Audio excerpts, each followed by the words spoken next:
Hello my dear friends, welcome to our channel MakeTech. तो दोस्तों, आज बात करने वाले हैं वेट कैलकुलेशन के बारे में। तो अगर मैं कहूँ इस ब्लॉक का वेट कितना होगा तो बहुत से लोग बोलेंगे कि 5 kg, जो कि बिल्कुल गलत है, क्योंकि मेरे दोस्तों वेट कभी भी केजी में नहीं होता। भले ही हम जनरली बात करते हैं कि किसी भी कंपोनेंट का वेट 100 kg है, 200 kg है, वो गलत है। भले ही, क्योंकि वेट का जो वर्ड है, ग्रीक वर्ड है, उसका बहुत ज़्यादा यूज होता है। तो मास बोलना थोड़ा सा लोगों को ऑकवर्ड लगता है कि टैंक का मास 500 kg है या 1000 kg है। तो इसलिए सब लोग वेट का ही यूज़ करते हैं कि इसका वेट इतना kg है, उसका वेट इतना kg है। जबकि वेट का हम डेफिनेशन देखेंगे कि वेट एक फोर्स होता है जो प्रोडक्ट होता है बॉडी के मास का और एक्सेलरेशन का। जो मास इंटू एक्सेलरेशन, वो एक तरह का फोर्स है, जिसका जैसे देख सकते हैं W = mg। और g क्या होता है? g 9.8 मीटर पर सेकेंड स्क्वायर। हम लोग बचपन से जानते हैं, बचपन से नहीं मतलब 9th-10th से तो जानते ही हैं। तो आइए हम बात करते हैं वेट कैसे कैलकुलेट करेंगे।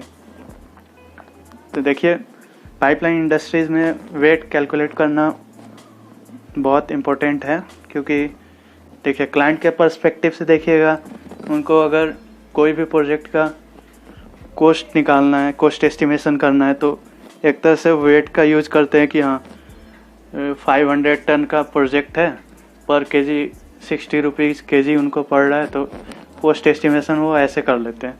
और in point of view as a contractor देखेंगे तो आप बिलिंग करने के लिए क्वांटिटी सर्वेयर होते हैं, तो उनको कोई भी चीज़ का पैसा क्लेम करना है।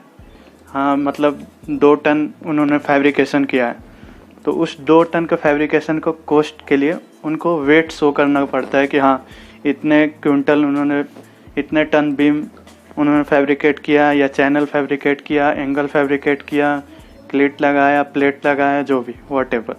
तो हम बात करेंगे डेंसिटी क्या होती है। डेंसिटी सब लोग जानते हैं, मास अपन वॉल्यूम होता है। कोई भी पार्टिकल, जैसे कोई भी पार्टिकल है, उसका वॉल्यूम 1 मीटर क्यूब में कितना वेट उसका आता है।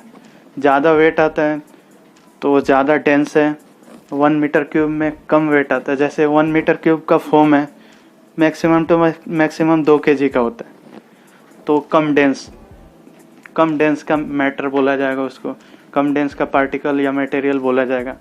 लेकिन वही अगर 1 मीटर क्यूब का अगर एक छोटा सा स्टील है, तो उसका वेट अप्रॉक्स 8000 kg का होता है। तो इसी से समझ सकते हैं कि density body to body vary करता है, पार्टिकल टू पार्टिकल या मैटर टू मैटर वेरी करता है। तो देखते हैं हम मास कैसे निकालते हैं। फ्लैट प्लेट है आपके सामने, कोई भी फ्लैट प्लेट निकालने के लिए क्या करते हैं हम, मास क्या हो जाता है, डेंसिटी इनटू वॉल्यूम। ये देख सकते हैं पीछे, मास क्या हो गया, डेंसिटी अपॉन वॉल्यूम।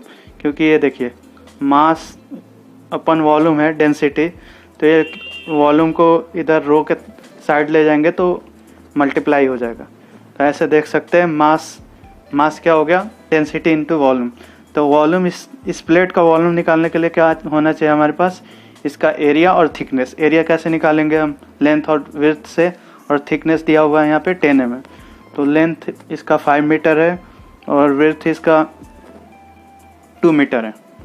तो आप देख सकते हैं 5 × 2 × 10 mm को मीटर में कन्वर्ट किया 0.01, एंड 7850 क्या होता है, ये डेंसिटी होता है एम इसका, माइल्ड स्टील का। माइल्ड स्टील या कार्बन स्टील का डेंसिटी इतना होता है 7850 kg/m³। और बात करें स्टेनलेस स्टील का, तो इसका डेंसिटी होता है 8000 kg/m³। तो इसी से हम, कोई भी माइल्ड स्टील का सीट है, लेंथ और विड्थ पता हो, उसका थिकनेस पता हो, तो उसका मास हम कैसे भी कैलकुलेट कर सकते हैं, बहुत ईजिली कैलकुलेट कर सकते हैं। बट एक और इसका तरीका होता है, टेक्नीशियन लोग क्या करते हैं कि इसका लेंथ लेते हैं मीटर में, विड्थ लेते हैं मीटर में, और जो थिकनेस होता है वो डायरेक्ट mm में ले लेते हैं। 10 mm है, इसको 0.01 मीटर नहीं लेते हैं, डायरेक्ट 10 mm ले लेते हैं।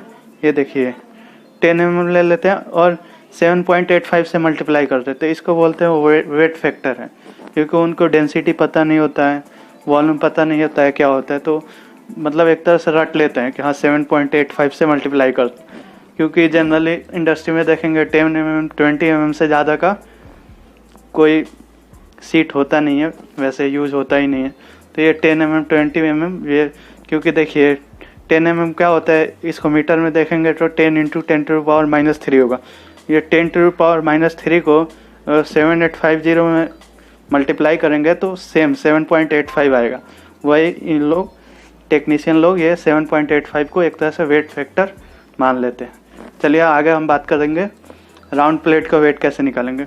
राउंड प्लेट में भी सेम है, डेंसिटी और वॉल्यूम से मल्टीप्लाई करेंगे।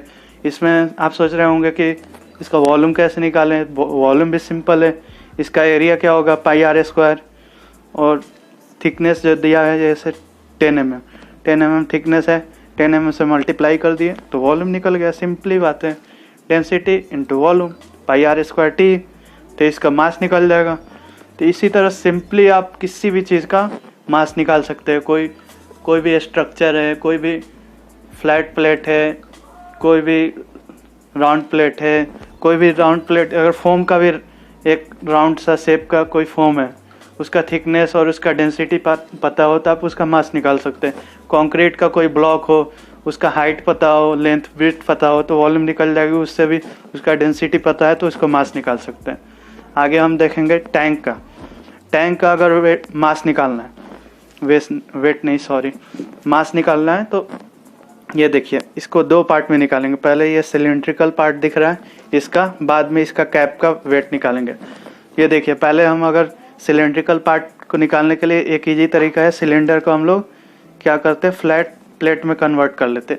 अगर सिलेंडर को बीच से फाड़ेंगे और उसको दोनों तरफ से सीधा करेंगे तो एक फ्लैट प्लेट बन जाएगा। तो उस फ्लैट प्लेट का जो लेंथ होगा ये इसका सरकमफ्रेंस हो जाएगा। ये देखिए सरकमफ्रेंस क्या होता है, 2πr, आपको पता ही होगा। तो 2πr लेंथ हो गया, और हाइट इसका दिया होगा आपको, इसका हाइट h दिया होगा, और थिकनेस t तो आपको पता है, वॉल थिकनेस जो होगा वो t। तो इसको क्या करते हैं 2πrh, इसका 2πrh इसका क्या हो गया, एरिया हो गया, और t thickness, area into thickness ये वॉल्यूम हो गया, और डेंसिटी तो आपको पता है 7850। तो इस तरह से आप इसका मास निकाल सकते हैं। ये केवल सिलेंड्रिकल पार्ट का निकला, लेकिन ये जो कैप है, कैप का पार्ट देख रहे हैं, आप सोच रहे होंगे ये तो ना राउंड शेप में, थोड़ा सा कर्व है, तो कर्व का कैसे निकालेंगे। तो कर्व का बेसिकली हम क्या करते हैं, ये देखिए जो कर्व एंड है उसके लिए हम क्या करते हैं कि तो 1.5 एक फैक्टर होता है, ऐसे ही मल्टीप्लाई कर देते हैं अप्रॉक्स वेट निकालने के लिए। क्योंकि देखिए सिंपली जो राउंड प्लेट है उसका वेट मान लीजिए 400 kg है, तो कर्व है तो उससे 1.5 टाइम्स होता है, ऐसा हम मानते हैं, क्योंकि उसमें ज़्यादा वेट होगा। या कोनिकल शेप भी होता है तो 1.5 टाइम, ऐसे ही नॉमिनल हम ले लेते हैं।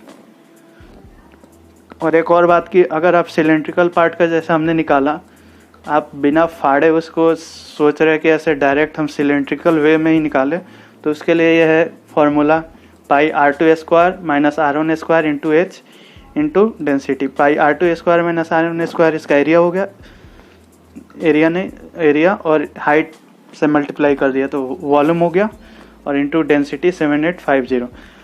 तो दोस्तों देख सकते हैं R2 क्या हो गया, आउटर डायमीटर, R1 क्या हो गया, इनर डायमीटर। लेकिन इसमें क्या प्रॉब्लम होता है, अगर R2 आपका 57 सेंटीमीटर है, R1 आपको 37 सेंटीमीटर है, तो इनको मीटर में कन्वर्ट करो, इनका स्क्वायर निकालो और दोनों के स्क्वायर को सब्सट्रैक्ट करो, तो फिर इसमें थोड़ा सा टाइम जाता है। इसलिए हम डायरेक्ट वो फ्लैट प्लेट वाला मेथड यूज़ करते हैं, ताकि मतलब थोड़ा सा इजी होता है कैलकुलेशन। आगे चलते हैं हम, mass of beam, channel, angle, ये सब का मास निकालना बिल्कुल इजी होता है। ये सबसे पहले हम देख सकते हैं, ये चैनल है, चैनल का ये इसको वेब बोलते हैं। ये जो हॉरिजॉन्टल पार्ट है इसको वेब, और जो वर्टिकल पार्ट है इसको फ्लैंज बोलते हैं। यहाँ पे भी देख सकते हैं ये बीम है, इसको फ्लैंज बोलते हैं, ये वर्टिकल पार्ट को वेब बोलते हैं। ये दोनों वेब हो गए एंगल का। मतलब Indian standard, medium beam, junior beam, heavy beam, बहुत सारे टाइप होते हैं, सबका अलग अलग वेट चार्ट डिफाइंड होता है। ये चैनल है तो ISMC, ISJC, इसी तरह ISMB में क्या होता है, ये 100 है तो ये 50 होगा, 100/50। इसमें ये बट एंगल में सेम होता है, अगर ये 65 है तो ये भी 65 होता है।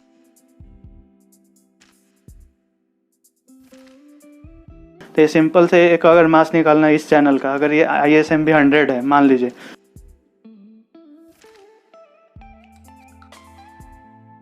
तो ISMB 100 का क्या होता है, 9.6 वेट फैक्टर होता है इसका, 9.6 kg/मीटर।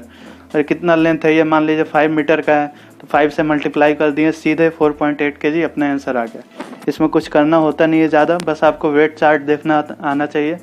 उसमें सिंपली दिया रहता है सारा बीम, चैनल, एंगल सबका लेंथ के अकॉर्डिंग उसमें दिया रहता है।